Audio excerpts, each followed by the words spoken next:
कश्मीर का बड़ा मशहूर इलाका है बारामूला। ਉਹਦੇ ਇੱਕ ਲਾਗੇਲੇ ਪਿੰਡ ਬਹਿਰਾਮਪੁਰ ਦੇ ਵਿੱਚ ਨੰਦੇ ਖੱਤਰੀ ਦੇ ਘਰ ਇੱਕ ਬੱਚਾ ਪੈਦਾ ਹੋਇਆ। ਉਹ ਨੌਮੌਲੂਦ ਬੱਚਾ ਜੰਮਦਿਆਂ ਸਾਰ ਹੀ ਉਹਦੇ ਮੂੰਹ ਦੇ ਵਿੱਚ ਸਾਰੇ ਦੰਦ ਪੂਰੇ ਸਨ। ਹੁੱਕਾ ਤੇਰਾ ਗੰਗਾ ਜਮਨਾ ਉੱਤੇ ਚਿਲਮ ਜਵਾਲਾ ਤੇ ਨਿਸ਼ਚਾ ਤੇਰਾ ਹਰ ਕਾ ਜੀ। ਕੀ ਲੈਣਾ ਹੀ ਗੰਗਾ ਜਾ ਕੇ ਬੁੱਲਿਆ, ਘਰ ਬਹਿ ਕੇ ਹੁੱਕਾ ਪੀ। ਕਰਨ ਪਰਾਈ ਨਿੰਦਿਆ ਛੱਡ ਦੇ, ਜੇ ਨਿਰਵੈਰੀ ਹੋਣਾ ਤੇ ਸਾਫ ਨੂੰ ਸਾਬਣ ਕੋਈ ਨਾ ਲਾਵੇ, ਕੀ ਤੋਤੇ ਦਾ ਤੋਣਾ। ਵਾਹ। ਜੇ ਸਪਾਇਆ ਭੇਤ ਕਲੰਦਰ ਦਾ, ਰਾਹ ਖੋਜਿਆ ਆਪਣੇ ਅੰਦਰ ਦਾ, ਉਹ ਵਾਸੀ ਏ ਸੁਖ ਮੰਦਰ ਦਾ, ਜਿੱਥੇ ਕੋਈ ਨਾ ਚੜਦੀ ਲੈਂਦੀ ਏ, ਮੂੰਹ ਆਈ ਬਾਤ ਨਾ ਰਹਿੰਦੀ। ਵਾਹ। ਖੂਹ ਦੀ ਮਿੱਟੀ ਖੂਹ 'ਚ ਹੀ ਲੱਗ ਜਾਂਦੀ ਹੈ। ਘਰਾਂ ਦੇ ਵਿੱਚ ਜਿਹੜੀ ਆਮਦਨ ਹੁੰਦੀ ਹੈ ਨਾ ਜੀ, ਹਾਂਜੀ, ਉਹ ਅਗਰ ਹੱਕ ਲਾਲ ਦੀ ਆਮਦਨ ਹੋਵੇ ਤੇ ਉਹ ਮਸਾਂ ਹਾਲ ਥਾਲ ਹੀ ਪੂਰਾ। ਚੋਰ ਚੋਰੀਓਂ ਜਾਏ ਪਰ ਹੇਰਾ ਫੇਰੀਓਂ ਨਾ ਜਾਏ। ਤੇ ਆਦਤ ਪਈ ਕੁੜੀ ਨੂੰ ਨਾ ਜਾਂਦੀ ਬੁੱਢੀ ਉੜੀ ਨੂੰ, ਤੇ ਆਦਤ ਫਿਲ ਮੌਤ, ਇਹ ਵੀ ਅਖਾਣ ਹੈ। ਜਿਹੜਾ ਬੰਦਾ ਇਸ ਤਰ੍ਹਾਂ ਚੋਰੀ ਕਰਦਾ ਰਿਹਾ ਨਾ, ਉਹ ਜਿੰਨਾ ਬੜਾ ਵੀ ਚੰਗਾ ਹੋ ਜਾਏਗਾ ਤੇ ਉਹ ਫੇਰ ਵੀ ਕਿਤੇ ਨਾ ਕਿਤੇ ਦਾ ਦੱਪਾ ਲਾਣ ਤੋਂ ਮੁੜੇਗਾ ਨਹੀਂ। ਬਿਨਾਂ ਥੰਮਾਂ ਦੇ ਤੰਬੂ ਅਸਾਂ ਤੰਨ ਦਿੱਤਾ। ਹਾਂਜੀ। ਮੇਲਾ ਵੇਖ ਲੈ ਧਰਮਕਲ ਤੇ ਭਿੜੀ ਦਾ ਨਹੀਂ। ਵਾਰਿਸ ਸ਼ਾਹ ਨੇ ਵੀ ਜਿਹੜਾ ਨਾ ਪੂਰੇ ਪੰਜਾਬ ਦੇ ਅੰਗ ਅੰਗ ਦੀ ਗੱਲ ਕੀਤੀ ਹੈ। ਵਾਹ। ਔਰ ਇਹ ਧਰਮਕਲ ਜੋ ਕਿ ਬੜਾ ਵੱਡਾ ਇਤਿਹਾਸਿਕ ਪਿੰਡ ਹੈ। ਹਾਂਜੀ। ਔਰ ਉੱਥੇ ਜਿਹੜਾ ਉਹ ਖੂਹੀ ਸ਼ੂਈ ਤੇ ਜੇ ਉਹ ਬਣਾਈ, ਉਹ ਮਹਾਰਾਜਾ ਰਣਜੀਤ ਸਿੰਘ ਨੇ ਦੱਸਦੇ ਨੇ ਬਣਾਈ ਜੀ। ਹਾਂਜੀ ਹਾਂਜੀ ਹਾਂਜੀ। ਭਿੜੀ ਦੇ ਮੇਲੇ ਦੇ ਉੱਤੇ ਨੇਰ ਵੀ ਲਾਜ਼ਮੀ ਆਉਂਦਾ ਹੈ, ਅੱਜ ਵੀ ਆਉਂਦੇ ਨੇ। ਉਹ ਰਹਿਮੇ ਸ਼ਾਹ ਪਿਆ ਵਗਦਾ ਹਾਂਜੀ, ਦਿਹਾੜੀ ਤੋਂ ਚੰਗਾ ਝੱਖੜ ਝੁਲਦਾ ਤੇ ਉਹ ਆਂਦੇ ਨੇ ਇਹ ਸ਼ਾਹ ਰਹਿਮਾ ਪਿਆ ਵਗਦਾ ਜੀ। ਸਾਹਿਬੋ, ਕੁਝ ਚਿਰ ਪਹਿਲੇ ਤੁਹਾਡੇ ਨੋਟਿਸ 'ਚ ਹੋਣਾ ਹੈ ਕਿ ਇੰਡੀਆ ਨੇ ਆਲਮੀ ਅਦਾਲਤ ਦੇ ਵਿੱਚ ਇੱਕ ਦਾਅਵਾ ਦਾਇਰ ਕਰ ਦਿੱਤਾ ਸੀ ਕਿ ਬਾਸਮਤੀ ਚਾਵਲ ਭਾਰਤ ਦੀ ਪੈਦਾਵਾਰ ਨੇ, ਔਰ ਇਹ ਪਾਕਿਸਤਾਨ ਜਿਹੜੇ ਕਰਨਲ ਬਾਸਮਤੀ ਜਾਂ ਸੁਪਰ ਬਾਸਮਤੀ ਜਾਂ ਬਾਸਮਤੀ ਦੇ ਨਾਂ ਤੋਂ ਚਾਵਲ ਉਗਾਉਂਦਾ ਹੈ ਔਰ ਐਕਸਪੋਰਟ ਕਰਦਾ ਪੂਰੀ ਦੁਨੀਆ ਦੇ ਵਿੱਚ, ਉਹਦੇ ਉੱਤੇ ਪਾਬੰਦੀ ਲਗਾਈ ਜਾਏ। ਰੌਣਕ ਹੋ ਜਾਊ ਛੱਟ ਵੇ, ਚੱਲ ਮੇਲੇ ਨੂੰ ਚਲੀਏ। ਸ਼ੁਰੂ ਖੁਦਾ ਦੇ ਨਾਮੋਂ, ਜਿਸ ਦਾ ਜੋੜ ਜਵਾਬ ਨਾ ਕੋਈ, ਜਿਸ ਦੀ ਰਹਿਮਤ ਬਖਸ਼ਿਸ਼ ਵਾਲਾ, ਅੰਤ ਹਿਸਾਬ ਨਾ ਕੋਈ। ਦੁਨੀਆ ਭਰ ਦੇ ਵਿੱਚ ਵਸਣ ਵਾਲੇ ਪੰਜਾਬੀਓ ਤੇ ਸਾਡੇ ਪਿਆਰੇ ਵੇਖਣ ਵਾਲਿਓ, ਅਸਲਾਮੁ ਅਲੈਕੁਮ। ਪਿਆਰਿਓ, ਪੰਜਾਬੀ ਮਾਂ ਬੋਲੀ ਦੇ ਜ਼ੁਬਾਨੋ ਅਦਬ ਤੇ ਸਕਾਫਤ ਦੇ ਫਰੋਗ ਤੇ ਵਧਾਵੇ ਤੇ ਚੜ੍ਹਤਲ ਲਈ ਸ਼ੁਰੂ ਕੀਤੇ ਜਾਣ ਵਾਲੇ ਤੁਹਾਡੇ ਆਪਣੇ ਡਿਜੀਟਲ ਚੈਨਲ ਮੇਲਾ ਟੀਵੀ ਦੇ ਉੱਤੇ ਤੁਹਾਨੂੰ ਦਿਲ ਦੀਆਂ ਡੂੰਘਾਈਆਂ ਤੋਂ ਸਤ ਬਿਸਮਿਲ੍ਲਾ ਤੇ ਜੀ ਆਇਆਂ ਨੂੰ ਆਖਨੇ ਆ। ਸਾਡੀ ਇਹ ਬੇਨਤੀ ਹੈ ਭਈ ਸਾਡੇ ਔਰ ਆਪਣੇ ਇਸ ਚੈਨਲ ਨੂੰ ਸਬਸਕ੍ਰਾਈਬ ਕਰ ਲਵੋ। ਪਿਆਰਿਓ, ਨਾਲ ਬਣਿਆ ਹੋਇਆ ਘੰਟੀ ਦਾ ਨਿਸ਼ਾਨ ਜ਼ਰੂਰ ਦਬਾਇਆ ਜੇ। ਸਾਡੇ ਵਲੌਗਸ ਨੂੰ ਲਾਈਕ ਤੇ ਸ਼ੇਅਰ ਵੀ ਕਰਿਆ ਕਰੋ। ਤੇ ਪਿਆਰਿਓ, ਆਪਣੇ ਕਮੈਂਟਸ ਸਾਨੂੰ ਜ਼ਰੂਰ ਭਿਜਵਾਇਆ ਕਰੋ, ਜਿਹੜੇ ਕਿ ਸਾਡੇ ਲਈ ਇੱਕ ਤੇ ਬੜੀ ਹੱਲਾਸ਼ੇਰੀ ਦਾ ਮੂਜਬ ਹੁੰਦੇ ਨੇ, ਤੇ ਦੂਜੇ ਅਸੀਂ ਤੁਹਾਡੇ ਕਮੈਂਟਸ ਦੇ ਚਾਨਣੇ ਆਪਣੀ ਗੱਲਬਾਤ ਨੂੰ ਮਜ਼ੀਦ ਨਿਖਾਰਨ, ਸ਼ਿੰਗਾਰਨ ਤੇ ਸਵਾਰਨ ਦਾ ਆਰ ਤੇ ਯਤਨ ਵੀ ਕਰਦੇ ਰਹਿੰਦੇ ਹਾਂ। ਪਿਆਰਿਓ, ਸਾਡੇ ਦੋ ਬੜੇ ਹੀ ਹੇਜਲੇ ਦਰਸ਼ਕ ਟੋਰਾਂਟੋ ਤੋਂ ਜਨਾਬ ਰਸ਼ੀਦ ਅੰਜਮ ਹੋਰੀ ਤੇ ਲਈਆ ਤੋਂ ਚੌਧਰੀ ਤਾਰਕ ਮਹਿਮੂਦ ਹੋਰਾਂ ਨੇ ਸਾਥੋਂ ਇਹ ਪੁੱਛਿਆ ਹੈ ਕਿ ਅਸੀਂ ਆਪਣੇ ਬਾਜ਼ ਵਲੌਗਸ ਦੇ ਵਿੱਚ ਸੁਥਰੇ ਸ਼ਾਹ ਹੋਰਾਂ ਦੇ ਨਾਲ ਮਨਸੂਬ ਕੁਝ ਅਖਾਣ ਤੁਹਾਡੇ ਹਜ਼ੂਰ ਬਿਆਨ ਕੀਤੇ। ਵਕਤਨ ਫਵਕਤਨ ਅਸੀਂ ਸੁਥਰੇ ਸ਼ਾਹ ਹੋਰਾਂ ਦੇ ਅਸ਼ਆਰ ਵੀ ਤੁਹਾਡੀ ਖਿਦਮਤ ਵਿੱਚ ਬਿਆਨ ਕਰਦੇ ਰਹਿੰਦੇ ਹਾਂ। ਸਾਡੇ ਇਹਨਾਂ ਮਿੱਤਰਾਂ ਦਾ, ਸਾਡੇ ਦਰਸ਼ਕਾਂ ਦਾ ਇਹ ਹੁਕਮ ਹੈ ਕਿ ਸੁਥਰੇ ਸ਼ਾਹ ਹੋਰੀ ਕੌਣ ਸਨ, ਕੁਝ ਉਹਨਾਂ ਬਾਰੇ ਅਸੀਂ ਤੁਹਾਨੂੰ ਦਸੀਏ। ਤੇ ਪਿਆਰਿਓ, ਇਸ ਜ਼ਿਮਨ ਦੇ ਵਿੱਚ ਅਰਜ਼ ਇਹ ਵੇ ਕਿ ਸਨ 1672 ਬਿਕਰਮੀ ਦੀ ਬਾਤ ਹੈ ਕਸ਼ਮੀਰ ਦਾ ਬੜਾ ਮਸ਼ਹੂਰ ਇਲਾਕਾ ਹੈ ਬਾਰਾਮੂਲਾ, ਉਹਦੇ ਇੱਕ ਲਾਗੇਲੇ ਪਿੰਡ ਬਹਿਰਾਮਪੁਰ ਦੇ ਵਿੱਚ ਨੰਦੇ ਖੱਤਰੀ ਦੇ ਘਰ ਇੱਕ ਬੱਚਾ ਪੈਦਾ ਹੋਇਆ। ਉਹ ਨੌਮੌਲੂਦ ਬੱਚਾ ਜੰਮਦਿਆਂ ਸਾਰ ਹੀ ਉਹਦੇ ਮੂੰਹ ਦੇ ਵਿੱਚ ਸਾਰੇ ਦੰਦ ਪੂਰੇ ਸਨ। ਹਿੰਦੂ ਮਤ ਦੇ ਮੁਤਾਬਕ ਬੁਲਾ ਕੇ ਜੋਤਸ਼ੀਆਂ ਨੂੰ ਉਸ ਬੱਚੇ ਦੀ ਜਨਮ ਪੱਤਰੀ ਕਢਵਾਈ ਗਈ ਤੇ ਜੋਤਸ਼ੀਆਂ ਤੇ ਪੁਰੋਹਿਤਾਂ ਨੇ ਉਸ ਬੱਚੇ ਨੂੰ ਮਨਹੂਸ ਕਰਾਰ ਦੇ ਦਿੱਤਾ, ਜਿਹਦੇ ਤੋਂ ਉਸ ਨੌਮੌਲੂਦ ਬੱਚੇ ਦੇ ਬਾਪ ਨੰਦੇ ਖੱਤਰੀ ਨੇ ਬੱਚੇ ਨੂੰ ਘਰੋਂ ਬਾਹਰ ਦੂਰ ਵੀਰਾਨੇ ਦੇ ਵਿੱਚ ਸੁਟਵਾ ਦਿੱਤਾ। ਬਾਅਦ ਸਿਆਣਿਆਂ ਦੇ ਮੂੰਹੋਂ ਇਹ ਵੀ ਸੁਣਿਆ ਕਿ ਉਹ ਬੱਚਾ ਉੱਥੇ ਉਜਾੜ ਦੇ ਵਿੱਚ ਇੱਕ ਕੁੱਤੀ ਦੇ ਦੁੱਧ ਤੇ ਪਲ ਰਿਹਾ ਸੀ। ਉਹਦੇ ਕਤੂਰਿਆਂ ਦੇ ਨਾਲ ਉਹ ਕੁੱਤੀ ਆ ਕੇ ਉਸ ਬੱਚੇ ਨੂੰ ਵੀ ਦੁੱਧ ਪਿਆ ਦਿੰਦੀ ਹੁੰਦੀ ਸੀ। ਇਸ ਗੱਲ 'ਚ ਹੁਣ ਕਿੰਨੀ ਕੁ ਸਦਾਕਤ ਹੈ ਇਹਦੇ ਬਾਰੇ 'ਚ ਤਾਂ ਸਾਨੂੰ ਕੋਈ ਪਤਾ ਨਹੀਂ, ਲੇਕਿਨ ਚੌਧਰੀ ਅਫਜ਼ਲ ਹੱਕ ਵੀ ਆਪਣੀ ਕਿਤਾਬ ਦੇ ਵਿੱਚ ਇਹ ਲਿਖਦੇ ਨੇ ਕਿ ਉਹ ਕੁੱਤੀ ਦੇ ਦੁੱਧ ਤੇ ਪਲਦਾ ਰਿਹਾ ਛੋਟਾ ਜਿਹਾ ਨੌਮੌਲੂਦ ਬੱਚਾ। ਇਸੇ ਸਨਾਹ ਦੇ ਵਿੱਚ ਸ੍ਰੀ ਹਰਗੋਬਿੰਦ ਸਾਹਿਬ ਉੱਥੋਂ ਲੰਘੇ ਤੇ ਗੁਰੂ ਜੀ ਨੇ ਜਦੋਂ ਉਸ ਬੱਚੇ ਨੂੰ ਵੀਰਾਨੇ ਦੇ ਵਿੱਚ ਪਿਆ ਵੇਖਿਆ ਤੇ ਉਹਨਾਂ ਉਸ ਬੱਚੇ ਨੂੰ ਗੋਦ ਲਿਆ, ਚਾ ਲਿਆ ਤੇ ਉਹਨਾਂ ਹੀ ਫਿਰ ਉਹਦੀ ਪਰਵਰਿਸ਼ ਕੀਤੀ। ਪਿਆਰਿਓ, ਸੁਥਰੇ ਸ਼ਾਹ ਗੁਰੂ ਘਰ ਦਾ ਬੜਾ ਹੀ ਪਿਆਰਾ ਸੀ ਤੇ ਬੜਾ ਵੱਡਾ ਸੇਵਕ ਸੀ। ਗੁਰੂ ਹਰਗੋਬਿੰਦ ਜੀ ਨੇ ਚੂੰਕਿ ਉਹਦੀ ਪਰਵਰਿਸ਼ ਕੀਤੀ ਸੀ, ਇਸ ਵਾਸਤੇ ਸਿੱਖ ਮਤ ਦਾ ਉਹ ਬੜਾ ਸੱਚਾ ਸੇਵਕ ਸੀ। ਸਾਹਿਬੋ, ਉਹ ਜਦੋਂ ਵੱਡਾ ਹੋਇਆ ਤੇ ਗੁਰੂਆਂ ਦੀ ਸੋਭਤ ਦੇ ਵਿੱਚ ਰਹਿਣ ਦੇ ਅਸਰਾਤ ਉਹਦੇ 'ਤੇ ਜ਼ਾਹਿਰ ਹੋਣ ਲੱਗ ਪਏ। ਉਹ ਮਨ ਮੌਜੀ ਜਿਹਾ ਸੀ ਤੇ ਸ਼ੁਗਲੀ ਗੱਲਾਂ ਕਰਦਾ ਰਹਿੰਦਾ ਹੁੰਦਾ ਸੀ, ਲੇਕਿਨ ਉਹਦੇ ਸ਼ੁਗਲ ਦੇ ਵਿੱਚ ਵੀ ਬਹੁਤ ਜ਼ਿਆਦਾ ਮੱਤਾਂ ਸਨ।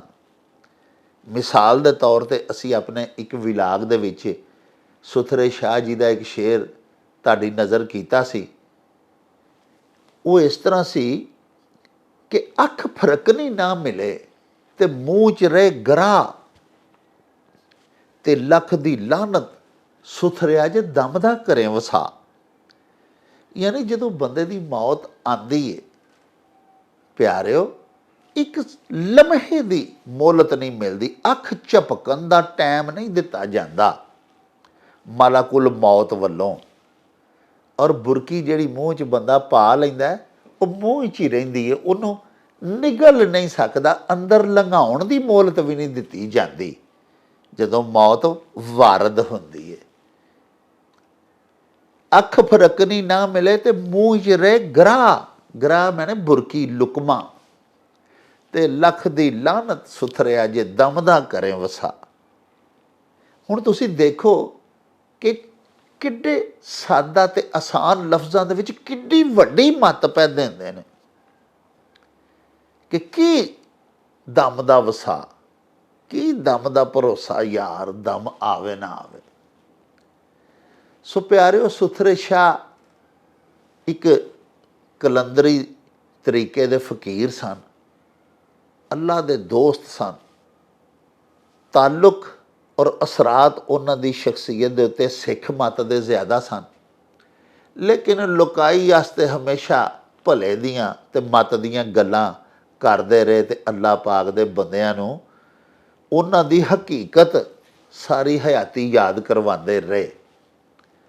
ਸਾਹਿਬੋ, ਤੁਹਾਡੇ ਬਹੁਤ ਸਾਰੇ ਅਖਾਣ, ਤੁਹਾਡੇ ਸਵਾਲ ਸਾਨੂੰ ਮੌਸੂਲ ਹੋਏ ਨੇ। ਅਸਾਂ ਗਠੜੀ ਤਿਆਰ ਕਰ ਲਈ ਹੋਈ ਏ ਤੇ ਆਓ ਫਿਰ ਚਲੀਏ ਬਾਬਾ ਜੀ ਅਹਿਸਾਨ ਬਾਜਵਾ ਹੋਰਾਂ ਦੇ ਪਿੰਡ ਤੇ ਚੱਲ ਕੇ ਉਹਨਾਂ ਤੋਂ ਤੁਹਾਡੇ ਸਵਾਲਾਂ ਦੇ ਜਵਾਬ ਤੇ ਤੁਹਾਡੇ ਅਖਾਣਾਂ ਦੇ ਮਤਲਬ ਜਾਣੀਏ। ਆਓ ਸਾਡੇ ਨਾਲ।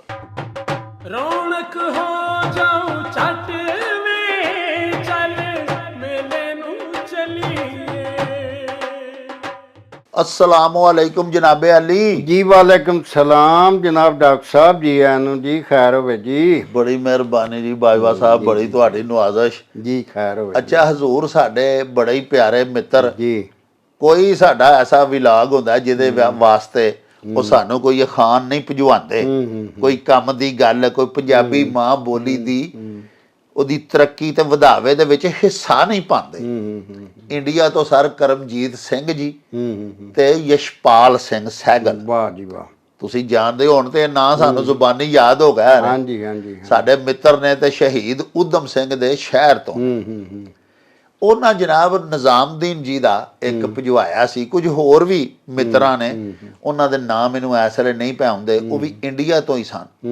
ਨਿਜ਼ਾਮਦੀਨ ਜੀ ਨੇ ਸਰ ਆਪਣੇ ਇੱਕ ਪ੍ਰੋਗਰਾਮ ਵਿੱਚ ਕਿਧਰੇ ਇਹ ਪੜ੍ਹਿਆ ਸੀ ਸ਼ੇਰ, ਤੇ ਅਸੀਂ ਵਾਅਦਾ ਕੀਤਾ ਸੀ ਆਪਣੇ ਮਿੱਤਰਾਂ ਨਾਲ ਕਿ ਹੁਣ ਅਸੀਂ ਜਦੋਂ ਬਾਜਵਾ ਸਾਹਿਬ ਦੀ ਖਿਦਮਤ ਵਿੱਚ ਜਾਵਾਂਗੇ ਇਹਦਾ ਤਰਜਮਾ ਤੁਹਾਨੂੰ ਜ਼ਰੂਰ ਪੁੱਛ ਕੇ ਤੇ ਸੁਣਵਾਵਾਂਗੇ ਬਾਜਵਾ ਸਾਹਿਬ ਦੀ ਜ਼ੁਬਾਨੀ ਜੀ। ਉਹ ਸਰ ਇਸ ਤਰ੍ਹਾਂ ਸੀ ਭਈ ਹੁਕਾ ਤੇਰਾ ਗੰਗਾ ਜਮਨਾ ਉੱਤੇ ਚਿਲਮ ਜਵਾਲਾ ਤੇ ਨਿਸ਼ਚਾ ਤੇਰਾ ਹਰ ਕਾ ਜੀ, ਕੀ ਲੈਣਾ ਈ ਗੰਗਾ ਜਾ ਕੇ ਬੁੱਲਿਆ ਘਰ ਬਹਿ ਕੇ ਹੁਕਾ ਪੀ। ਇਹਦਾ ਤਰਜਮਾ ਹਜ਼ੂਰ ਕਰੋ ਜੀ। ਹਾਂਜੀ, ਕਿ ਹੁਕਾ ਤੇਰਾ ਗੰਗਾ ਜਮਨਾ, ਕਿ ਉਹਨਾਂ ਦੱਸਿਆ ਕਿ ਜਿਹੜਾ ਇਹ ਹੁਕਾ ਹੈ ਨਾ ਜੀ, ਜਿਹੜੇ ਗੰਗਾ ਤੇ ਜਮਨਾ ਦੋ ਦਰਿਆ ਨੇ ਨਾ ਜੀ, ਇਹ ਉਸਰਾ ਕਿਉਂਕਿ ਇਹਦੇ ਵਿੱਚ ਪਾਣੀ ਪੈਂਦਾ ਹੈ। ਤੇ ਜਮਨਾ ਜਿਹੜਾ ਦਰਿਆ ਦਿੱਲੀ ਸ਼ਹਿਰ ਦੇ ਵਿੱਚੋਂ ਦੀ ਲੰਘਦਾ ਹੈ, ਤੇ ਗੰਗਾ ਤੇ ਜ਼ਾਹਰ ਹੈ ਬੜਾ ਵੱਡਾ ਦਰਿਆ ਜਿਹਦੇ ਉੱਤੇ ਹਰੀ ਦੀਵਾਰ ਹੈ, ਔਰ ਉਹ ਇਸ਼ਨਾਨ ਕਰਦੇ ਨੇ ਜਾ ਕੇ ਉੱਥੇ। ਮਜ਼ਹਬੀ ਉਹਨਾਂ ਦਾ ਜੀ ਬੜਾ ਮੁਕੱਦਸ, ਬੜਾ ਵੱਡਾ ਉੱਥੇ ਤੇ ਮੇਲਾ ਵੀ ਕੁੰਭਦਾ ਤੇ ਬੜਾ ਕੁਝ ਲੱਗਦਾ ਹੈ। ਤੇ ਉਹਨੇ ਆਖਿਆ ਵੀ ਹੁਕਾ ਤੇਰਾ ਗੰਗਾ ਜਮਨਾ, ਹਾਂਜੀ, ਤੇ ਉਹ ਮਤਲਬ ਹੈ ਕਿ ਜਵਾਲਾਮੁਖੀ ਤੇ ਪਹਾੜ ਹੈ ਨਾ ਜੀ, ਉਹ ਜਿਹਦੇ ਉੱਤੇ ਮਤਲਬ ਉਹ ਉਹ ਆਤਸ਼ ਫਸ਼ਾਂ ਅੱਗ ਬਲਦੀ ਹੈ, ਤੇ ਇਹ ਟੋਪੀ ਜਿਹੜੀ ਆ ਇਹਨੂੰ ਉਹਦੇ ਨਾਲ ਉਹਨਾਂ ਮਿਸਾਲ ਦਿੱਤੀ ਹੈ, ਹਾਂਜੀ, ਕਿ ਟੋਪੀ ਜਿਹੜੀ ਆ ਉਹ ਉੱਤੇ ਮਤਲਬ ਤੇਰਾ ਉਹ ਜਵਾਲਾ ਹੈ, ਹਾਂਜੀ। ਤੇ ਅਗਲਾ ਜਿਹੜਾ ਮਿਸਰਾ ਕੀ ਤੁਸੀਂ ਦੱਸਿਆ, ਨਿਸ਼ਚਾ ਤੇਰਾ ਹਰ ਕਾ ਜੀ। ਹਾਂਜੀ, ਨਿਸ਼ਚਾ ਜਿਹੜਾ ਨਾ ਤੇਰਾ ਨੇਚਾ ਜਿਹਨੂੰ ਆਂਦੇ ਨੇ, ਅੱਛਾ, ਇਹ ਨੜੀ ਨੂੰ ਤੇ ਇਹ ਸਾਰੇ ਨੂੰ ਨੇਚਾ ਆਂਦੇ ਨੇ ਜੀ।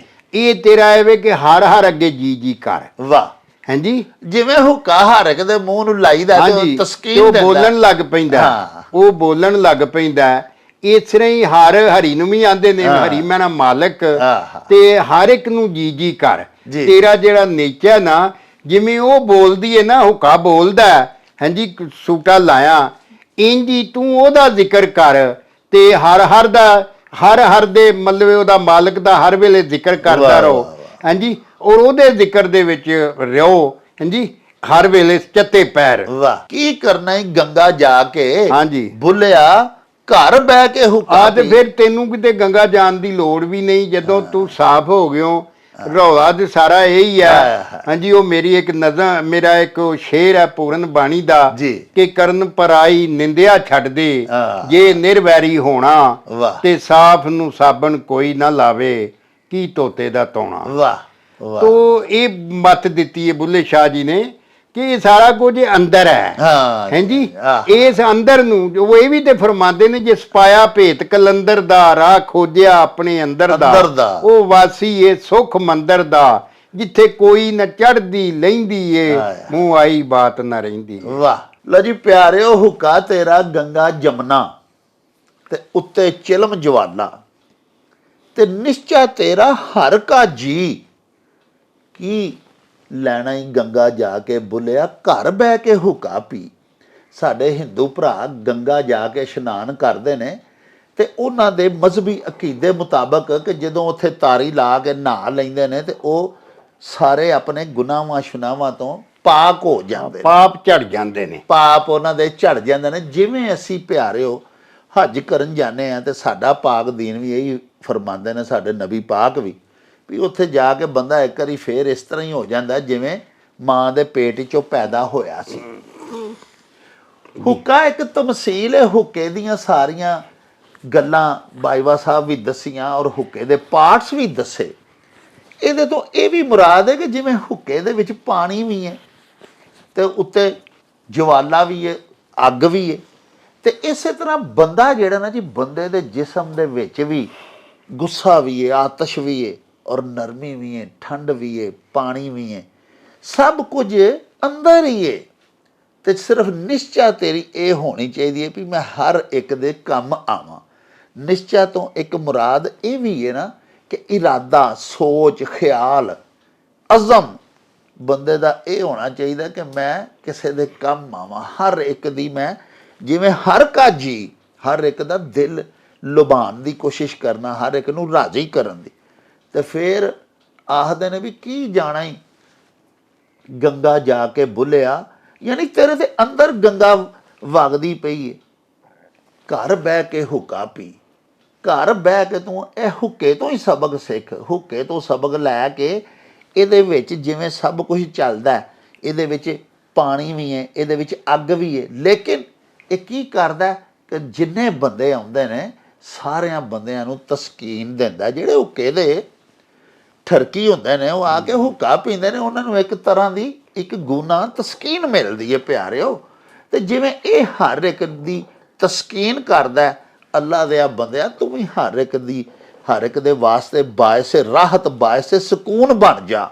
ਤੇ ਤੈਨੂੰ ਗੰਗਾ ਨਹੀਂ ਫਿਰ ਜਾਣਾ ਪਏਗਾ, ਘਰ ਬਹਿ ਕੇ ਹੁੱਕਾ ਹੀ ਪੀਵੀਂ ਪਿਆ, ਤੇਰਾ ਰੱਬ ਰਾਜ਼ੀ ਹੋ ਜਾਏਗਾ, ਤੂੰ ਇੱਥੇ ਹੀ ਬਹਿ ਕੇ ਆਰਾਮ ਨੂੰ ਮਨਾ ਲੈਂਦਾ। ਲੋ ਜੀ ਬਾਜਵਾ ਸਾਹਿਬ ਸਾਡੇ ਇੱਕ ਬੜੇ ਪਿਆਰੇ ਦੋਸਤ ਮਿੱਤਰ ਸਾਡੇ ਵਿਊਅਰ ਨੇ, ਉਹ ਵੀ ਬੜੇ ਮੁਸਤਕਿਲ, ਉਹਨਾਂ ਦਾ ਇਸਮੇ ਗਿਰਾਮੀ ਹੈ ਏਜਾਜ਼ ਅਹਿਮਦ ਜੀ।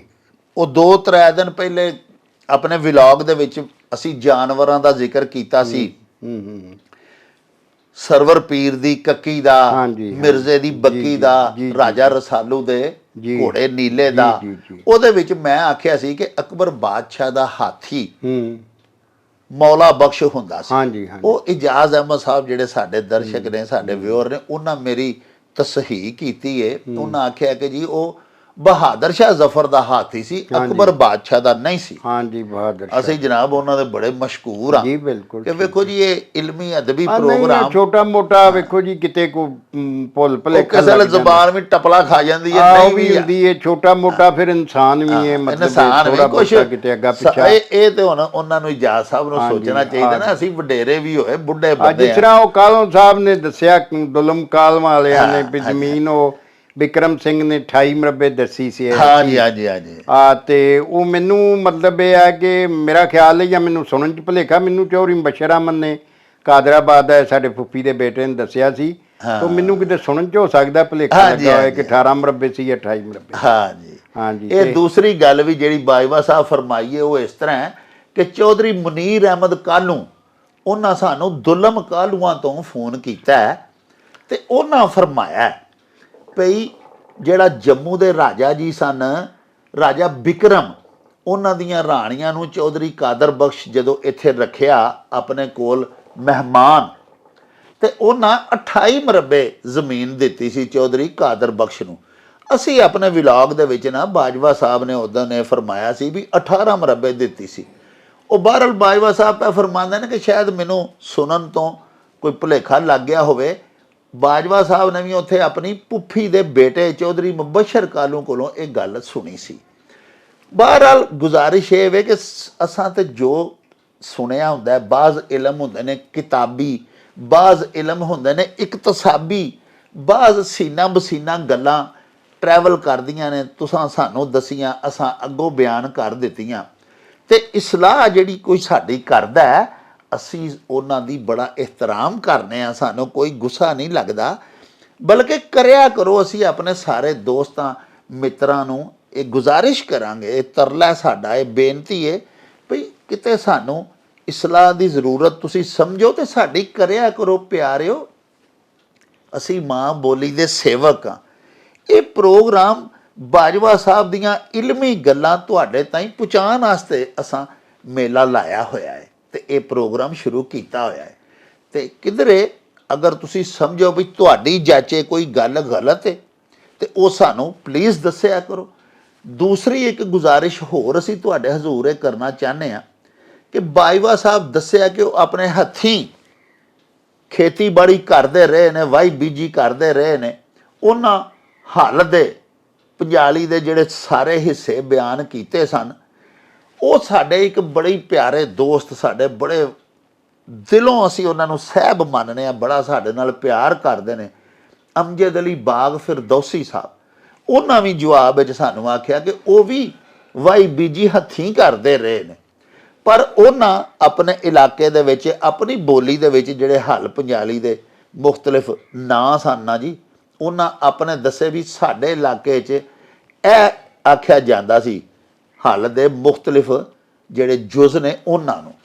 ਅਸੀਂ ਸਾਰੇ ਦੋਸਤਾਂ ਅੱਗੇ ਗੁਜ਼ਾਰਿਸ਼ ਕਰਨੇ ਆ, ਜਿਹੜੇ ਸਾਡੇ ਵੇਖਣ ਸੁਣਨ ਵਾਲੇ ਨੇ, ਵੀ ਤੁਸੀਂ ਆਪਣੇ ਆਪਣੇ ਇਲਾਕੇ ਦੇ ਵਿੱਚ ਜੇ ਕਿਸੇ ਦੌਰ ਦੇ ਵਿੱਚ ਜਿਹੜੇ ਸਾਡੇ ਹਾਣੀ ਨੇ ਸਾਡੀ ਉਮਰ ਦੇ ਵਾਈ ਬੀਜੀ ਕਰਦੇ ਰਹੇ ਹੋ, ਤੇ ਆਪਣੇ ਆਪਣੇ ਇਲਾਕੇ ਦੇ ਵਿੱਚ ਤੁਹਾਡੀ ਜ਼ੁਬਾਨ ਦੇ ਵਿੱਚ ਥੋੜ੍ਹਾ ਬਹੁਤਾ ਪੰਜਾਬੀ ਦਾ ਮੁਖਤਲਿਫ ਇਲਾਕਿਆਂ 'ਚ ਫਰਕ ਜੋ ਆ ਜਾਂਦਾ ਹੈ, ਤੇ ਤੁਹਾਡੇ ਇਲਾਕੇ ਦੇ ਵਿੱਚ ਹੱਲ ਪੰਜਾਲੀ ਤੇ ਜਿੰਨੇ ਵੀ ਉਹ ਸਾਰੇ ਅਜਜ਼ਾ ਹੁੰਦੇ ਸਨ, ਅੰਗ ਸਾਰੇ, ਉਹਨਾਂ ਦਾ ਕੀ ਨਾਂ ਹੁੰਦਾ ਸੀ? ਉਹ ਜਿੰਨੇ ਰੱਛ ਹੁੰਦੇ ਹਨ ਉਹਨਾਂ ਨੂੰ ਕੀ ਕੀ ਨਾਂ ਤੋਂ ਸੱਦਿਆ ਜਾਂਦਾ ਸੀ? ਤੁਸੀਂ ਵੀ ਬਰਾਹ ਕਰਮ ਸਾਨੂੰ ਦੱਸਿਆ ਕਰੋ, ਤਾਂ ਕਿ ਅਸੀਂ ਦੂਸਰੇ ਇਲਾਕੇ ਦੇ ਲੋਕਾਂ ਤੱਕ ਇਹ ਇਲਮ ਜਿਹੜਾ ਤੁਹਾਡੇ ਰਾਹੀਂ ਸਾਨੂੰ ਹਾਸਲ ਹੋਵੇ, ਅਸੀਂ ਉਹ ਪਹੁੰਚਾ ਸਕੀਏ। ਤੇ ਸਾਡੇ ਮਸਲਨ ਜੇਲਮ ਜਾਂ ਪੋਠੋਹਾਰ ਦੇ ਇਲਾਕੇ ਵੱਲ ਦੇ ਜਿਹੜੇ ਵਸਨੀਕ ਨੇ, ਉਹਨਾਂ ਦੇ ਜਿਹੜੇ ਰੱਛ ਸਨ ਇਹ ਖੇਤੀ ਬਾੜੀ ਦੇ ਵਾਈ ਬੀਜੀ ਦੇ, ਉਹਨਾਂ ਦੇ ਨਾਂ ਥੋੜ੍ਹੇ ਜਿਹੇ ਉਹਨਾਂ ਦੀ ਮੁਕਾਮੀ ਜ਼ੁਬਾਨ ਦੇ ਹਵਾਲੇ ਨਾਲ ਮੁਖਤਲਿਫ ਹੋਣਗੇ। ਸਾਡੇ ਇੱਥੇ ਜਿਹੜੇ ਨੇ ਹੋਰ ਨੇ, ਇਸੇ ਤਰ੍ਹਾਂ ਫੈਸਲਾਬਾਦ, ਇਦੋਂ ਪਰਾਂ ਮੁਲਤਾਨ ਨਾਲ ਟੁਰ ਜਾਈਏ, ਜਨੂਬੀ ਪੰਜਾਬ ਤੇ ਹੋਰ ਹੋਣਗੇ। ਉਹ ਵੀ ਸਾਨੂੰ ਬਰਾਹ ਕਰਮ ਆਪਣੇ ਆਪਣੇ ਇਲਾਕੇ ਦੇ ਲਿਖ ਕੇ ਜ਼ਰੂਰ ਭਿਜਵਾਇਆ ਕਰੋ। ਪਿਆਰਿਓ, ਆਪਣੇ ਇਲਾਕੇ ਦਾ ਕੋਈ ਦੇਸ਼ ਪੰਜਾਬ ਦੇ ਕਲਚਰ ਨਾਲ ਰਿਲੇਟਡ ਕੋਈ ਰਿਵਾਜ ਹੋਵੇ, ਕੋਈ ਤੁਹਾਡੇ ਇਲਾਕੇ ਦੇ ਵਿੱਚ ਅਜਿਹੀ ਸ਼ੈ ਜਿਹੜੀ ਸਾਡੇ ਦੇਸ਼ ਪੰਜਾਬ ਦੀ ਸਕਾਫਤ ਨੂੰ, ਸਾਡੀ ਮਾਂ ਬੋਲੀ ਨੂੰ ਤਰੱਕੀ ਦੇਣ ਦੇ ਵਾਸਤੇ ਤੁਸੀਂ ਸਮਝੋ ਕਿ ਬੜੀ ਜ਼ਰੂਰੀ ਹੈ, ਉਹ ਵੀ ਸਾਨੂੰ ਜ਼ਰੂਰ ਪਹੁੰਚਾਇਆ ਕਰੋ, ਅਸੀਂ ਤੁਹਾਡੇ ਮਸ਼ਕੂਰ ਹੋਵਾਂਗੇ। ਲੋ ਜੀ ਬਾਜਵਾ ਸਾਹਿਬ, ਅਗਲਾ ਜਿਹੜਾ ਜਨਾਬ ਅਖਾਨ ਹੈ ਸਾਕਬ ਹਫੀਜ਼ ਸਾਹਿਬ, ਬੜੇ ਉਹ ਵੀ ਸਾਡੇ ਹੇਜਲੇ ਨੇ, ਪੱਕੇ ਸਾਡੇ ਵਿਓਰ ਨੇ, ਉਹਨਾਂ ਜਨਾਬ ਭਿਜਵਾਇਆ। ਤੇ ਅਖਾਨ ਇਸ ਤਰ੍ਹਾਂ ਵੀ ਖੂਹ ਦੀ ਮਿੱਟੀ ਖੂਹ 'ਚ ਹੀ ਲੱਗ ਜਾਂਦੀ ਹੈ। ਹਾਂਜੀ, ਇਹ ਅਖਾਨ ਜਿਹੜਾ ਨਾ ਜੀ, ਇਹ ਦੱਸਿਆ ਗਿਆ ਜ਼ਾਹਰੀ ਤੌਰ ਤੇ ਜਿਹੜੀ ਖੂਹ ਨੂੰ ਦਾ ਜਿਹੜਾ ਪਾੜ ਪੁੱਟਿਆ ਜਾਂਦਾ ਹੈ ਜੀ, ਤੇ ਉਹਦੇ ਚੋਂ ਜ਼ਾਹਰ ਢੇਰ ਮਿੱਟੀ ਨਿਕਲਦੀ ਹੈ, ਮਿੱਟੀ ਨਿਕਲਦੀ ਜ਼ਾਹਰੀ ਤੌਰ ਤੇ ਜਾਪਦੀ ਹੈ ਵੀ ਬਹੁਤ ਜ਼ਿਆਦਾ ਮਿੱਟੀ ਨਿਕਲੀ ਹੈ ਜੀ। ਲੇਕਿਨ ਬਾਅਦ ਵਿੱਚ ਉਹਦਾ ਥੜਾ ਛੜਾ ਬਣਾਉਂਦਿਆਂ, ਉਹਦਾ ਪਲਾਣਾ ਛਲਾਣਾ ਬਣਾਉਂਦਿਆਂ, ਤੇ ਉਹਦਾ ਚਾਰ ਚਫੇਰਾ ਪੱਧਰ ਛੱਦਰਦਾਰ ਉਹਨੂੰ ਥੋੜਾ ਆਮ ਜ਼ਮੀਨ ਨਾਲ ਉੱਚਾ ਕਰਨਾ ਹੁੰਦਾ, ਲਿੰਬਣਾ ਪੋਚਣਾ, ਤੇ ਉਹ ਲਿੰਬਣਾ ਪੋਚਣਾ ਦੇ ਖੈਰ ਨਹੀਂ, ਉਹ ਮਿੱਟੀ ਸ਼ਿੱਟੀ ਪੱਧਰ ਕਰਦਿਆਂ ਉਹਦਾ ਪਲਾਣਾ ਬਣਾਇਆ। ਫਿਰ ਉਹ ਜਿੱਥੇ ਚੰਨੇ ਛੰਨੇ ਉਹਦੇ ਤੇ ਉੱਤੇ ਕਾਂਜਣ ਪਾਈ, ਤੇ ਉਹ ਸਾਰਾ, ਤੇ ਖੂਹ ਦੇ ਨਾਲ ਵੀ ਜਿਹੜੀਆਂ ਉਹਦੇ ਨਾਲ ਨਾਲ ਦਾ ਥਾਂ ਹੈ ਆੜ ਤੱਕ ਦਾ, ਉਹਨੂੰ ਥੋੜਾ ਉੱਚਾ ਕਰਕੇ ਉਹ ਮਿੱਟੀ ਪੱਧਰ ਕਰਦਿਆਂ ਕੁਰਦਿਆਂ। ਤੇ ਇਹਦਾ ਉਂਝ ਜਿਹੜਾ ਦੂਸਰੇ ਮਹੀਨਿਆਂ 'ਚ ਨਾ ਮਤਲਬ ਹੈ ਉਹ ਇਹ ਵੇ ਕਿ ਘਰਾਂ ਦੇ ਵਿੱਚ ਜਿਹੜੀ ਆਮਦਨ ਹੁੰਦੀ ਹੈ ਨਾ ਜੀ, ਹਾਂਜੀ, ਉਹ ਅਗਰ ਹੱਕ ਲਾਲ ਦੀ ਆਮਦਨ ਹੋਵੇ ਤੇ ਉਹ ਮਸਾਂ ਹਾਲ ਥਾਲ ਹੀ ਪੂਰਾ ਹੁੰਦਾ, ਹਾਂਜੀ, ਕਿ ਉਹ ਤੁਹਾਡੀ ਜਿਹੜੀ ਕਮਾਈ ਹੈ ਉਹ ਘਰ ਦੇ ਕੰਮਾਂ ਕਾਰਾਂ ਜਿਸ ਤਰ੍ਹਾਂ ਇਹਨਾਂ ਨਿੱਕੀਆਂ ਨਿੱਕੀਆਂ ਕੰਮਾਂ ਦੇ ਵਿੱਚ ਉਹ ਖਰਚ ਹੋ ਜਾਂਦੀ ਹੈ।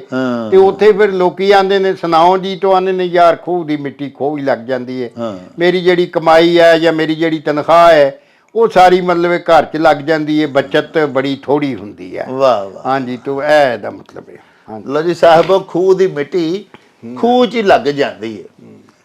ਬੜੀ ਸੋਹਣੀ ਗੱਲ ਕੀਤੀ ਬਾਬਾ ਜੀ ਨੇ, ਭਈ ਜਿਹੜਾ ਮੈਂ ਕੋਈ ਬੰਦਾ ਸਾਡੇ ਵਰਗਾ ਹਮਾਤੜ ਕੋ ਮਿਡਿਆਕਰ ਜਿਹੜਾ, ਉਹ ਜਦੋਂ ਆਖੇ ਭਈ ਮੈਂ ਜੋ ਵੀ ਕਮਾਨਾ, ਯਾਨੀ ਦਿਨ ਰਾਤ ਮੈਂ ਮਿਹਨਤ ਕਰਨਾ, ਵਾਈ ਬੀਜੀ ਕਰਨਾ, ਜੋ ਵੀ ਮੇਰਾ ਕੋਈ ਕੰਮ ਕਾਜ ਹੈ, ਪੂਰਾ ਟਿੱਲ ਲਾ ਕੇ, ਮੈਂ ਪੂਰਾ ਮਹੀਨਾ ਲਾ ਕੇ, ਮਿਸਾਲ ਦੇ ਤੌਰ ਤੇ ਅਗਰ ਮੈਂ ਇੱਕ ਮਹੀਨੇ ਦੇ ਵਿੱਚ ਆਪਣੀ ਜਿੰਨੀ ਵੀ ਕਮਾਈ ਦਾ ਮੈਂ ਖੂਹ ਕੱਢਣਾ, ਉਹ ਸਾਰਾ ਮੇਰੇ ਘਰ ਦੇ ਘਰੋਕੇ ਜਿਹੜੇ ਅਖਰਾਜਾਤ ਨੇ ਉਹਨਾਂ ਦੇ ਉੱਤੇ ਹੀ ਉਹ ਸਾਰੇ ਖੂਹ ਦੀ ਮਿੱਟੀ ਫਿਰ ਉਹ ਉੱਥੇ ਹੀ ਫੇਰ ਲੱਗ ਜਾਂਦੀ ਹੈ। ਯਾਨੀ ਕੀਤਾ ਤੇ ਪਾਇਆ ਇੱਕ ਬਰਾਬਰ ਹੋ ਜਾਂਦਾ।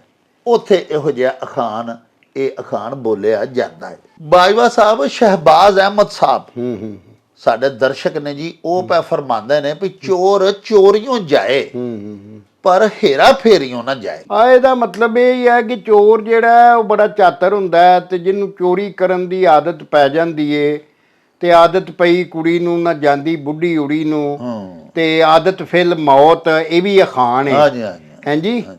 ਤੇ ਆਦਤ ਮਤਲਬ ਇਹ ਕਿ ਕਬਰਾਂ 'ਚ ਨਾਲ ਹੀ ਜਾਂਦੀ ਹੈ, ਇਹ ਵੀ ਅਖਾਣ ਹੈ। ਤੋ ਗੱਲ ਇਹ ਹੈ ਕਿ ਜਿਹੜੀ ਆਦਤ ਪੈ ਜਾਂਦੀ ਹੈ ਨਾ ਜੀ, ਚੋਰ ਬੜਾ ਵੀ ਚੰਗਾ ਹੋ ਜਾਏ, ਉਹ ਚੋਰੀ ਦੀ ਤੋਬਾ ਵੀ ਕਰ ਛੜੇ ਜੇ ਉਹ, ਲੇਕਿਨ ਜਿਹੜੀ ਉਹਨੇ ਉਹ ਜ਼ਿੰਦਗੀ 'ਚ ਹੇਰਾ ਫੇਰੀ ਤੇ ਦਾਦ ਦੱਪਾ ਲਾਣਾ ਸਿੱਖਿਆ ਹੁੰਦਾ ਨਾ, ਉਹਨੂੰ ਉਹ ਹਾਈਮਾ ਹੀ ਛੱਡਦਾ ਨਹੀਂ। ਯਾਨੀ ਉਹਦੀਆਂ ਉਹ ਆਦਤਾਂ ਦਾ ਉਹਦੀ ਉਹ ਹਿੱਸਾ ਬਣ ਗਿਆ ਹੁੰਦਾ ਪੱਕਾ। ਔਰ ਉਹ ਜਿਹੜਾ ਬੰਦਾ ਇਸ ਤਰ੍ਹਾਂ ਚੋਰੀ ਕਰਦਾ ਰਿਹਾ ਨਾ, ਉਹ ਜਿੰਨਾ ਬੜਾ ਵੀ ਚੰਗਾ ਹੋ ਜਾਏਗਾ ਤੇ ਫੇਰ ਵੀ ਕਿਤੇ ਨਾ ਕਿਤੇ ਦਾਦ ਦੱਪਾ ਲਾਣ ਤੋਂ ਮੁੜੇਗਾ ਨਹੀਂ। ਇਹ ਇਸ ਅਖਾਣ 'ਚ ਦੱਸਿਆ ਗਿਆ ਜੀ ਜੀ। ਹਾਂਜੀ, ਕਿਉਂਕਿ ਆਦਤ ਜਿਹੜੀ ਹੈ ਉਹ ਫਿਤਰਤ ਬਣ ਜਾਂਦੀ ਹੈ, ਔਰ ਫਿਤਰਤ ਨੂੰ ਸਿੱਧਾ ਕਰਨਾ ਜਾਂ ਆਪਣੀ ਆਦਤ ਨੂੰ ਬਦਲਣਾ ਇਹ ਬੜਾ ਔਖਾ ਕੰਮ ਹੈ, ਤੇ ਬੜੇ ਜਤੀ ਸਤੀ ਬੰਦਿਆਂ ਦਾ ਕੰਮ ਹੈ ਕਿ ਜਿਹੜੇ ਸੂਹੇ ਵਰਗੀ ਤੋਬਾ ਕਰਨ।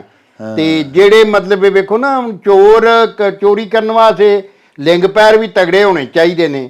ਹਾਂਜੀ, ਉਹ ਬੰਦਾ ਜਿਹੜਾ ਜਤੀ ਤਗੜਾ ਹੁੰਦਾ, ਲਿੰਗਾ ਪੈਰਾਂ ਵੱਲੋਂ ਭੱਜਣ ਨੱਠਣ, ਕਿਤੇ ਨੱਠਣਾ ਵੀ, ਚੋਰੀ ਉਹਨੇ ਉਦੋਂ ਹੀ ਕਰਨੀ ਹੈ। ਹਾਂਜੀ, ਤੇ ਜਦੋਂ ਬੁੱਢਾ ਹੋ ਜਾਏਗਾ ਸਾਡੇ ਵਰਗਾ, ਤੇ ਫੇਰ ਤੇ ਕਿਤੇ ਇੰਜ ਦੀ ਚੋਰੀ ਕਰੇਗਾ ਜਿਵੇਂ ਸਾਡੇ ਸਿਆਸਤਦਾਨ ਕਰਦੇ ਨੇ। ਹਾਂਜੀ, ਜਿਹੜਾ ਬਾਹਰੋਂ ਡਾਲਰ ਆਉਂਦੇ ਨੇ, ਉਹ ਕੁਝ ਆਪਣੇ ਮਤਲਬ MP MNA ਵਜ਼ੀਰਾਂ ਨੂੰ ਵੱਢ ਛੱਡਦੇ ਨੇ, ਕੁਝ ਬਾਹਰ ਲੈ ਜਾਂਦੇ ਨੇ। ਹਾਂਜੀ, ਤੋ ਮਤਲਬ ਤੇ ਇਹ ਕਿ ਹੇਰਾ ਫੇਰੀ ਜੋ ਨਾ ਮੁੜੇ। ਹਾਂਜੀ, ਉਹ ਲੋਕ ਹੱਜ ਵੀ ਘਰ ਆਉਂਦੇ ਨੇ। ਹਾਂਜੀ, ਤੇ ਆਂਦੇ ਨੇ ਮੈਂ ਜ਼ਰਾ ਉਮਰਾ ਵੀ ਘਰ ਆਵਾਂ, ਲੇਕਿਨ ਆਪਣੀਆਂ ਕਰਤੂਤਾਂ ਤੋਂ ਨਹੀਂ ਮੁੜਦੇ। ਵਾਹ ਲਓ ਜੀ ਪਿਆਰਿਓ, ਜਿਵੇਂ ਬਾਜਵਾ ਸਾਹਿਬ ਫਰਮਾਇਆ ਕਿ ਆਦਤ ਜਿਹੜੀ ਹੈ ਨਾ ਜੀ, ਇਹ ਇਨਸਾਨ ਦੀ ਦੂਜੀ ਫਿਤਰਤ ਬਣ ਜਾਂਦੀ ਹੈ, ਔਰ ਇਹ ਬੰਦੇ ਦੀ ਚੁੰਡ ਨਹੀਂ ਛੱਡਦੀ। ਥੋੜੀ ਕੀਤੇ ਤੁਸੀਂ ਆਪਣੇ ਆਲੇ ਦੁਆਲੇ ਵੇਖਿਆ ਹੋਣਾ, ਕਿਸੇ ਸੱਜਣ ਸਾਡੇ ਕਿਸੇ ਮਿੱਤਰ ਨੂੰ ਐਵੇਂ ਮਾਮੂਲੀ ਸਿਗਰਟ ਪੀਣ ਦੀ ਆਦਤ ਪੈ ਜਾਵੇ, ਤੇ ਜਿੰਨਾ ਮਰਜ਼ੀ ਕੋਈ ਰੋਕੇ ਟੋਕੇ ਸਮਝਾਏ, ਤੇ ਬੜੀ ਮੁਸ਼ਕਲ ਹੀ ਹੈ ਕਿ ਉਹ ਛੱਡੇ। ਪੀਰ ਵਾਰਿਸ ਸ਼ਾਹ ਹੋਰਾਂ ਜਿੱਥੇ ਆਖਿਆ ਸੀ ਨਾ ਜੀ ਕਿ ਵਾਰਿਸ ਸ਼ਾਹ ਨਾ ਆਦਤਾਂ ਜਾਂਦੀਆਂ ਨਹੀਂ, ਭਾਵੇਂ ਕੱਟੀਏ ਪੋਰੀਆ ਹੋਏ, ਲੇਕਿਨ ਉੱਥੇ ਸੈਯਦ ਵਾਰਿਸ ਸ਼ਾਹ ਨੇ ਹੀਰ ਦੇ ਮੂੰਹੋਂ ਵੀ ਇੱਕ ਮਿਸਰਾ ਅਖਵਾਇਆ ਹੈ। ਉਹ ਇਸ ਤਰ੍ਹਾਂ ਵੀ ਜਿਹੜੀਆਂ ਆਦਤਾਂ ਵਾਦੀਆਂ ਜਾਨ ਨਹੀਂ, ਰਾਂਝੇ ਚਾਕ ਤੋਂ ਰਿਹਾ ਨਾ ਜਾ ਮੀਆਂ। ਉਹ ਕਾਜ਼ੀ ਸਾਹਿਬ ਨੂੰ, ਮੌਲਵੀ ਸਾਹਿਬ ਨੂੰ ਹੀਰ ਪਈ ਉੱਥੇ ਆਂਦੀ ਏ ਕਿ ਜਿਵੇਂ ਭੈੜੀਆਂ ਆਦਤਾਂ ਪਈਆਂ ਨਹੀਂ ਨਾ ਜਾਂਦੀਆਂ, ਇਸੇ ਤਰ੍ਹਾਂ ਮੈਂ ਵੀ ਰਾਂਝੇ ਚਾਕ ਤੋਂ ਪਿਛਾਂ ਨਹੀਂ ਹਟਣਾ, ਮੈਂ ਰਾਂਝੇ ਨੂੰ ਨਹੀਂ ਛੱਡ ਸਕਦੀ। ਸੋ ਅਰਜ਼ ਇਹ ਵੇ ਕਿ ਇਹ ਜਿਹੜਾ ਅਖਾਣ ਹੈ ਵੀ ਚੋਰ ਚੋਰੀਓਂ ਜਾਏ ਪਰ ਹੇਰਾ ਫੇਰੀਓਂ ਨਾ ਜਾਏ, ਯਾਨੀ ਉਹ ਬੜੀ ਤੌਬਾ ਵੀ ਕਰ ਲੇ, ਬੜਾ ਮੌਮਨ ਵੀ ਹੋ ਜਾਏ, ਤੇ ਚਲੋ ਅੱਗੋਂ ਚੋਰੀਆਂ ਨਾ ਕਰੇਗਾ, ਲੇਕਿਨ ਹੇਰਾ ਫੇਰੀਆਂ ਤੇ ਕਰਦਾ ਹੀ ਰਹੇਗਾ ਨਾ, ਲੋਕਾਂ ਨੂੰ ਦਾਅ ਲਾਣੋਂ ਨਹੀਂ ਮੁੜੇਗਾ। ਅੱਗੇ ਤੇ ਸਿੱਧਾ ਹੀ ਕਿਸੇ ਦਾ ਮਾਲ ਚੁੱਕ ਲੈਂਦਾ ਸੀ, ਹੁਣ ਉਂਝ ਕਿਸੇ ਨੂੰ ਉਹਦੇ ਵੇਖਿਓ ਬਗੈਰ ਨੁਕਸਾਨ ਪਹੁੰਚਾਉਂਦਾ ਰਹੇਗਾ, ਲੇਕਿਨ ਪਹੁੰਚਾਏਗਾ ਜ਼ਰੂਰ। ਉਹ ਆਪਣੀ ਆਦਤ ਨਹੀਂ ਛੱਡੇਗਾ। ਬਦ ਆਦਤ ਕੋਈ ਵੀ ਬੰਦੇ ਨੂੰ ਪੈ ਜਾਏ ਤੇ ਉਹਦੇ ਤੋਂ ਜਾਨ ਛੁਡਾਣੀ ਬਹੁਤ ਮੁਸ਼ਕਲ ਹੋ ਜਾਂਦੀ ਹੈ। ਬਾਜਵਾ ਸਾਹਿਬ, ਸਾਡੇ ਗੁਜਰਾਂਵਾਲੇ ਦੇ ਨਾਲ ਪਰਾਂ ਪਿੰਡ ਹੈ ਬੜਾ ਤਾਰੀਖੀ, ਹਾਂਜੀ, ਧਰਮਕਲ। ਹਾਂਜੀ ਹਾਂਜੀ ਹਾਂਜੀ, ਉੱਥੇ ਜਨਾਬ ਸਾਡੇ ਜਿਹੜੇ ਸਖੀ ਸਰਵਰ ਹੋਏ ਨੇ ਬੜੇ ਵੱਡੇ ਅੱਲਾ ਦੇ ਵਲੀ, ਉਦੋਂ ਅਸੀਂ ਉਹਨਾਂ ਦਾ ਜ਼ਿਕਰ ਵੀ ਕੀਤਾ ਆਪਣੇ ਪ੍ਰੋਗਰਾਮ ਦੇ ਵਿੱਚ। ਜੀ ਜੀ ਜੀ ਜੀ ਜੀ, ਉਹਨਾਂ ਦੀ ਵੀ ਆਰਾਮਗਾਹ ਹੈ ਉੱਥੇ, ਆਪ ਚਿੱਲਾ ਕੀਤਾ ਆਪ। ਹਾਂਜੀ ਹਾਂਜੀ, ਉੱਥੇ ਕਿਆਮ ਫਰਮਾਈ ਰੱਖਿਆ, ਕਿਆਮ ਫਰਮਾਈ ਰੱਖਿਆ। ਉੱਥੋਂ ਦੇ ਜਨਾਬ ਧਰਮਕਲ ਦੇ ਸਾਡੇ ਇੱਕ ਬੜੇ ਹੀ ਲਾਡਲੇ, ਬੜੇ ਲੰਡਿਕੇ ਬੇਲੀ ਨੇ, ਇਜਾਜ਼ ਅਹਿਮਦ ਜੋਂਦਾ ਸਾਹਿਬ ਹੁੰਦੇ ਤੇ ਸਪੇਨ ਨੇ ਆਪ, ਹਾਂਜੀ ਹਾਂਜੀ, ਬਸਿਲਸਿਲਾ ਰੁਜ਼ਗਾਰ, ਲੇਕਿਨ ਪਿੱਛੋਂ ਇੱਥੋਂ ਦੇ ਨੇ। ਹਾਂਜੀ ਹਾਂਜੀ, ਤੇ ਉਹਨਾਂ ਫਰਮਾਇਆ, ਸਾਡੀਆਂ ਗੱਲਾਂ ਬਾਤਾਂ ਸੁਣਦੇ ਨੇ, ਪ੍ਰੋਗਰਾਮ ਸਾਡੇ ਵੇਖਦੇ ਨੇ, ਉਹ ਆਂਦੇ ਨੇ ਜੀ ਕਿ ਸਾਡੇ ਪਿੰਡ ਧਰਮਕਲ ਦਾ ਵੀ ਨਾਂ ਪੀਰ ਵਾਰਿਸ ਸ਼ਾਹ ਸੈਯਦ ਹੋਰਾਂ ਆਪਣੀ ਹੀਰ ਚ ਲਿਆ ਸੀ। ਤੇ ਮਿਸਰਾ ਇਸ ਤਰ੍ਹਾਂ ਵਾਰਿਸ ਸ਼ਾਹ ਸੈਯਦ ਦਾ ਜਿਹੜਾ ਕਿ ਇਜਾਜ਼ ਅਹਿਮਦ ਜੋਂਦਾ ਸਾਹਿਬ ਨੇ ਸਾਨੂੰ ਭਿਜਵਾਇਆ ਭਈ ਬਿਨਾਂ ਥੰਮਾਂ ਦੇ ਤੰਬੂ ਅਸਾਂ ਤਨ ਦਿੱਤਾ, ਹਾਂਜੀ ਮੇਲਾ ਵੇਖ ਲੈ ਧਰਮਕਲ ਤੇ ਭਿੜੀ ਦਾ ਨਹੀਂ। ਹਾਂਜੀ ਹਾਂਜੀ, ਉਹਦੇ ਚ ਉਹਨਾਂ ਲਿਖਿਆ ਨਾ ਵੀ ਹਾਂ ਥੰਮਾਂ ਤੋਂ ਬਗੈਰ ਹੀ ਤੰਬੂ, ਯਾਨੀ ਅਸਮਾਨ ਦੀ ਕਾਇਨਾਤ ਇਹਦਾ ਜਿਹੜਾ ਸਮਾਨ ਇਹ ਬਣਾ ਦਿੱਤਾ ਹੈ। ਵਾਹ ਵਾਹ। ਤੇ ਤੂੰ ਜਿਹੜਾ ਧਰੋਂਕਲ ਦੇ ਕਿਉਂਕਿ ਬੜਾ ਵੱਡਾ ਮੇਲਾ ਲੱਗਦਾ ਸੀ। ਸਖੀ ਸਰਵਰ ਦੇ ਜਿਹੜੇ ਸੰਗ ਆਉਂਦੇ ਸਨ ਤੇ ਅੱਗੇ ਵੀ ਨਗਾਹੇ ਸ਼ਰੀਫ ਜਾਂਦੇ ਨੇ, ਸਾਰਾ ਹਾਲੀ ਵੀ ਲੱਗਦਾ ਤੇ ਇੱਥੇ ਵੀ ਜੀ ਉਹ ਬੜੀ ਸੋਹਣੀ ਜਗ੍ਹਾ। ਮੈਂ ਆਪ ਜਦੋਂ ਜਾਵਾਂ, ਸਾਡੀ ਉੱਥੇ ਰਿਸ਼ਤੇਦਾਰੀ ਵੀ ਹੈ ਹਾਂਜੀ। ਧਰੋਂਕਲ ਤੇ ਜੋਂਦਿਆਂ ਨਾਲ ਅਬਦਰ ਰਊਫ ਜੋਂਦਾ ਐਡਵੋਕੇਟ ਸਾਡੇ ਦੋਸਤ ਨੇ ਜੀ ਜੀ। ਫਿਰ ਚੌਰੀ ਅਸਲਮ ਜੋਂਦਾ ਸਨ ਜਿਹੜੇ ਕਤਲ ਹੋ ਗਿਆ ਜਦੋਂ 6 ਬੰਦੇ ਕਤਲ ਹੋਏ। ਹਾਂਜੀ ਹਾਂਜੀ। ਉਹ ਸਾਡੇ ਫੁੱਫੜ ਸਨ। ਵਾਹ ਵਾਹ। ਤੇ ਉੱਥੇ ਉਹਨਾਂ ਦੇ ਲੈ ਪਾਲਕ ਬੇਟਾ ਚੌਧਰੀ ਫੈਜ਼ ਅਹਿਮਦ ਉੱਥੇ ਨੇ ਅੱਜ ਕੱਲ੍ਹ। ਹਾਂ। ਤੋ ਇਸ ਤਰ੍ਹਾਂ ਸਾਡਾ ਉੱਥੇ ਜਾਣ ਹੋਣਾ ਹੈ। ਤੇ ਉਹ ਜੀ ਹਜ਼ਰਤ ਸਖੀ ਸਰਵਰ ਦੇ ਬਹੁਤ ਵੱਡੇ ਵਲੀ ਅੱਲਾ ਹੋਏ ਨੇ।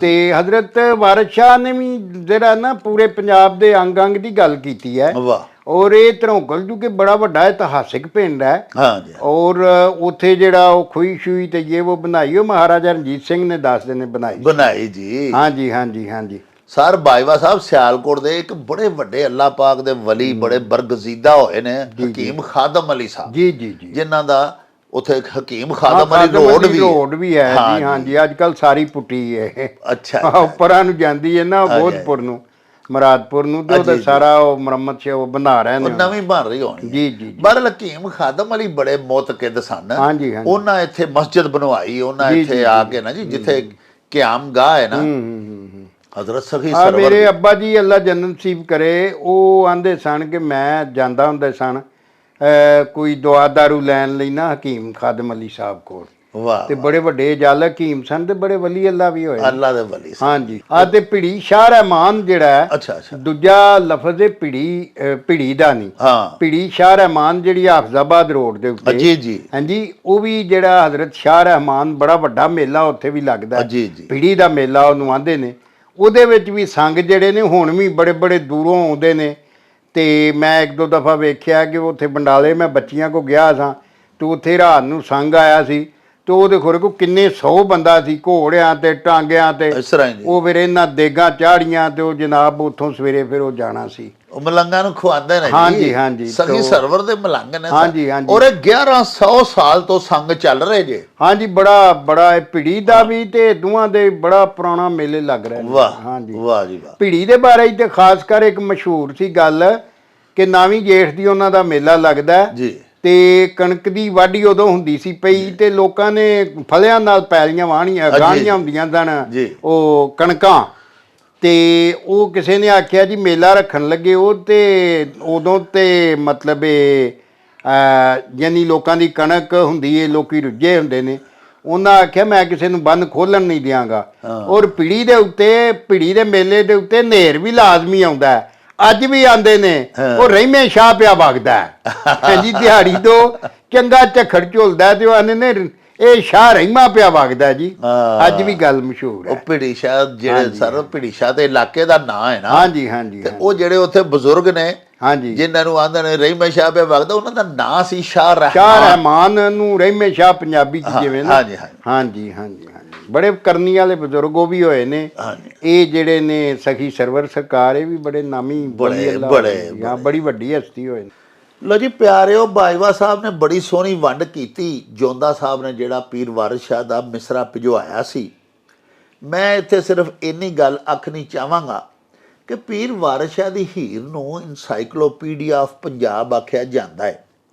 ਤੇ ਇਹ ਕਿਸ ਤਰ੍ਹਾਂ ਹੋ ਸਕਦਾ ਹੈ ਕਿ ਦੇਸ਼ ਪੰਜਾਬ ਦਾ ਕੋਈ ਇਤਿਹਾਸਿਕ ਸ਼ਹਿਰ ਹੋਵੇ, ਕੋਈ ਗਿਰਾਂ ਹੋਵੇ, ਕੋਈ ਪਿੰਡ ਹੋਵੇ ਤੇ ਉਹਦਾ ਤਜ਼ਕਰਾ ਪੀਰ ਵਾਰਿਸ ਸ਼ਾਹ ਦੀ ਹੀਰ ਦੇ ਵਿੱਚ ਨਾ ਹੋਵੇ। ਸਾਹਿਬੋ, ਕੁਝ ਚਿਰ ਪਹਿਲੇ ਤੁਹਾਡੇ ਨੋਟਿਸ 'ਚ ਹੋਣਾ ਹੈ ਕਿ ਇੰਡੀਆ ਨੇ ਆਲਮੀ ਅਦਾਲਤ ਦੇ ਵਿੱਚ ਇੱਕ ਦਾਅਵਾ ਦਾਇਰ ਕਰ ਦਿੱਤਾ ਸੀ ਕਿ ਬਾਸਮਤੀ ਚਾਵਲ ਭਾਰਤ ਦੀ ਪੈਦਾਵਾਰ ਨੇ ਔਰ ਇਹ ਪਾਕਿਸਤਾਨ ਜਿਹੜੇ ਕਰਨਲ ਬਾਸਮਤੀ ਜਾਂ ਸੁਪਰ ਬਾਸਮਤੀ ਜਾਂ ਬਾਸਮਤੀ ਦੇ ਨਾਂ ਤੋਂ ਚਾਵਲ ਉਗਾਉਂਦਾ ਹੈ ਔਰ ਐਕਸਪੋਰਟ ਕਰਦਾ ਪੂਰੀ ਦੁਨੀਆ ਦੇ ਵਿੱਚ, ਉਹਦੇ ਉੱਤੇ ਪਾਬੰਦੀ ਲਗਾਈ ਜਾਏ। ਤੇ ਪਿਆਰਿਓ, ਉਸ ਵੇਲੇ ਮੈਨੂੰ ਅੱਜ ਵੀ ਯਾਦ ਹੈ ਕਿ ਮੇਰੇ ਛੋਟੇ ਭਾਈ ਸੁਹੇਲ ਅਹਿਮਦ ਜਿਹੜੇ ਕਿ ਮਾਸ਼ਾਅੱਲਾ ਨਾਮਵਰ ਫਨਕਾਰ ਨੇ ਔਰ ਹਸਬੇ ਹਾਲ ਪ੍ਰੋਗਰਾਮ ਕਰਦੇ ਨੇ ਦੁਨੀਆ ਟੀਵੀ ਦੇ ਉੱਤੇ, ਸੁਹੇਲ ਅਹਿਮਦ ਅਜ਼ੀਜ਼ੀ ਸਾਹਿਬ, ਉਹਨਾਂ ਮੈਨੂੰ ਫੋਨ ਕੀਤਾ। ਉਹਨਾਂ ਆਖਿਆ ਕਿ ਆਲਮੀ ਅਦਾਲਤ ਦੇ ਵਿੱਚ ਇਸ ਤਰ੍ਹਾਂ ਇੰਡੀਆ ਚਲਾ ਗਿਆ ਹੈ, ਬਾਸਮਤੀ ਚਾਵਲਾਂ ਦੇ ਹਵਾਲੇ ਦੇ ਨਾਲ। ਤੇ ਤੁਸੀਂ ਭਾਜੀ ਇੱਕ ਵਾਰੀ ਦੱਸਿਆ ਸੀ ਕਿ ਬਾਸਮਤੀ ਚਾਵਲਾਂ ਦਾ ਜ਼ਿਕਰ ਪੀਰ ਵਾਰਿਸ ਸ਼ਾਹ ਸੈਯਦ ਨੇ ਹੀਰ ਦੇ ਵਿਆਹ ਦੇ ਉੱਤੇ ਜਿਹੜੇ ਖਾਣੇ ਪਕਾਏ ਗਏ ਸਨ ਉਹਨਾਂ ਖਾਣਿਆਂ ਦੇ ਵਿੱਚ ਕੀਤਾ ਹੋਇਆ ਹੈ। ਮੈਂ ਕਿਹਾ ਬਿਲਕੁਲ, ਮੈਨੂੰ ਯਾਦ ਹੈ ਕਿ ਪੀਰ ਵਾਰਿਸ ਸ਼ਾਹ ਸੈਯਦ ਨੇ ਕਈ ਕਿਸਮਾਂ ਦੇ ਚਾਵਲ ਜਿਹੜੇ ਹੀਰ ਦੀ ਸ਼ਾਦੀ ਦੇ ਉੱਤੇ ਪਕਾਏ ਗਏ ਸਨ ਉਹਨਾਂ ਸਾਰੀਆਂ ਚੌਲਾਂ ਦੀਆਂ ਕਿਸਮਾਂ ਦੇ ਨਾਂ ਲਿਖੇ। ਫਿਰ ਮੈਨੂੰ ਸੁਹੇਲ ਸਾਹਿਬ ਨੇ ਕਿਹਾ ਕਿ ਸਰਾ ਉਹ ਛੇਤੀ ਸਾਨੂੰ ਉਹ ਸ਼ੇਰ ਭੇਜੋ ਕੱਢ ਕੇ। ਮੈਂ ਫਿਰ ਉਹ ਸ਼ੇਰ ਭਿਜਵਾਏ ਔਰ ਸੁਹੇਲ ਸਾਹਿਬ ਨੇ ਫਿਰ ਆਪਣੇ ਪ੍ਰੋਗਰਾਮ ਹਸਬੇ ਹਾਲ ਦੇ ਵਿੱਚ ਤਜ਼ਕਰਾ ਕੀਤਾ ਔਰ ਪੂਰਾ ਕੇਸ ਫਾਈਟ ਕੀਤਾ ਪਾਕਿਸਤਾਨ ਦਾ ਕਿ ਪੀਰ ਵਾਰਿਸ ਸ਼ਾਹ ਸੈਯਦ ਤੇ 250-300 ਸਾਲ ਪਹਿਲੇ ਲਿਖ ਗਏ ਨੇ ਕਿ ਇਹ ਚਾਵਲ ਸਾਡੇ ਪੰਜਾਬ ਦੀ ਧਰਤੀ ਤੇ ਉੱਗਦੇ ਸਨ। ਔਰ ਉਹਨਾਂ ਚਾਵਲਾਂ ਦੀਆਂ ਦੇਗਾਂ ਪਕਾਈਆਂ ਗਈਆਂ ਜਦੋਂ ਸੈਦਾ ਖੇੜਾ ਹੀਰ ਨੂੰ ਵਿਆਹੁਣ ਲਈ ਝੰਗ ਢੁੱਕਣ ਆਇਆ।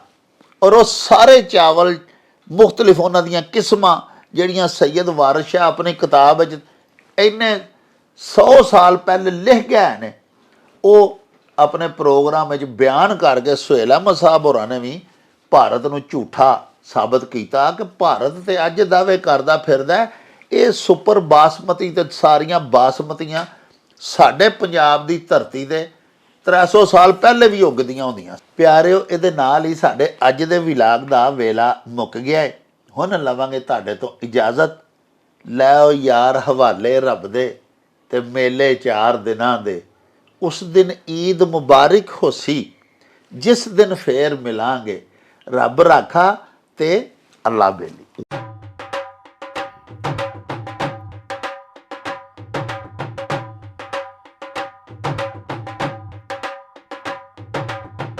ਰੌਣਕ ਹੋ ਜਾਊ ਛੱਟ ਵੇ ਚੱਲ ਮੇਲੇ ਨੂੰ ਚਲੀਏ। ਓ ਰੌਣਕ ਹੋ ਜਾਊ ਛੱਟ ਵੇ ਚੱਲ ਮੇਲੇ ਨੂੰ ਚਲੀਏ।